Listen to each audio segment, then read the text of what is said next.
श्रियकान्ताय कल्याणनिधये निधयेऽर्तिनाम् श्रीवेङ्कटनिवासाय श्रीनिवासाय मङ्गलम् लक्ष्मी सविभ्रमालोकसुभ्रूविभ्रमचक्षुषे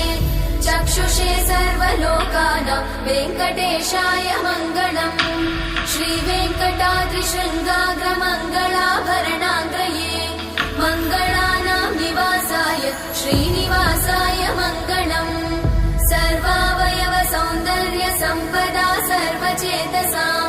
सदा सम्मोहनायास्तु वेङ्कटेशाय मङ्गलम् नित्याय निरवध्याय सत्यानन्दचिदात्मने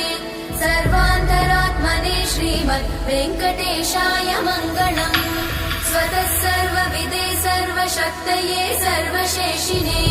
सुलभाय सुशीलाय वेङ्कटेशाय मङ्गलम्।